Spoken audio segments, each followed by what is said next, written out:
Plate type heavy டாப்லிங்கு 4 bolt போட்டு push போட்டு connect பண்ணியிருப்போம். ரொம்ப ரிஜிட்டாக இருக்கும். இது ஃப்ரேமை ட்விஸ்ட் பண்ண விடாது. இது ரொம்ப ஹெவியானது. டல்லாக எண்டு பிளேட்டு 8 mm திக்னஸ்ஸு, அகலமாக இருக்குங்க. ரொம்ப ஹெவியாக இருக்கும். லெஃப்ட் சைடு ரைட் சைடு ரெண்டுமே 8 mm திக்னஸுங்க. ரெண்டு பக்கமே நல்லா ஹெவியாக இருக்குங்க. ஸ்கொயர் டைப்பு இந்த மாதிரி மேல் பக்கம் ஃப்ளாட்டாக வர்ற மாடலில் கொடுத்துருப்போங்க. இது வந்து ஃப்ரேமுக்கு ரொம்ப ஸ்ட்ரென்த் கொடுக்கும். அவ்வளோ ஈஸியாக ஸ்கொயர் பைப்பு கிராக் கூடாதுங்க. அந்த ஜாயிண்ட்டில் வந்து கிராக் கூடாதுங்க. ஃப்ளாட் டைப் டெப்த்து ஸ்கெட்டுங்க. இது டெப்த்து நல்லா கண்ட்ரோல் ஆகுங்க. இது ஹெவியான ஸ்கொயர் டைப் டோருங்க.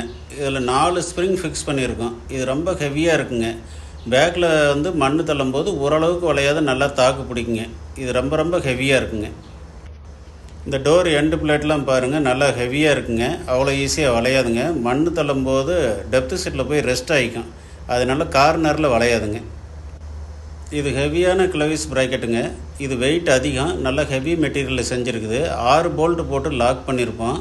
இது வந்து அவ்வளோ ஈஸியாக லூஸ் ஆகாதுங்க. வண்டி ஓடும்போது லூஸ் ஆகிட்டு இந்த பக்கம் அந்த பக்கம் நகராமல் நல்லா ஹெவியாக இருக்குங்க. இது ஸ்டார் கப்புங்க. Oil type. டம்மி சைடில் ஆயில் டைப்புங்க. நாங்கள் கொடுத்துருக்கிறது பெட்டர் ஹெலிக்கல் ஆங்கிளுங்க. இதனால் வந்து ரொம்ப ஆழமாக இறங்குங்க. லோடு இல்லாமல் ஓடும். எவ்வளோ கடுசாக இருந்தாலும் இறங்குங்க. இந்த கியர் பாக்ஸ் தான் இருக்கிறதுலே ஹெவியஸ்ட்டு 1323 கியர் பாக்ஸ்ன்னு சொல்கிறதுங்க. இருக்கிற கியர் பாக்ஸில் இது தான் ரொம்ப ஹெவிங்க. இது வந்து எந்த பிரச்சனையுமே வராதுங்க. ரொம்ப ஹெவியான கியர் பாக்ஸுங்க.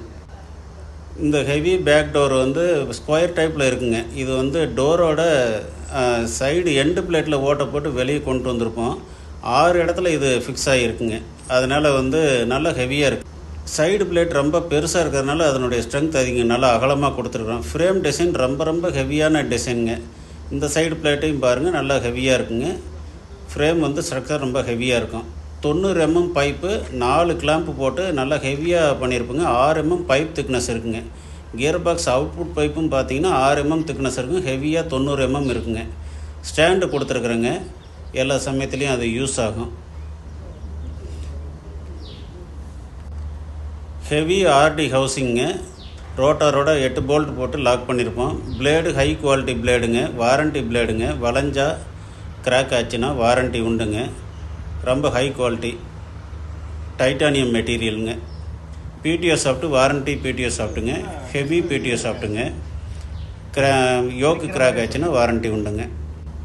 நான் டிரைவ் சைடு ஹவுசிங்க. 8 போல்ட்டு போட்டு லாக் பண்ணியிருப்போம். நல்லா ஹெவியாக இருக்குங்க.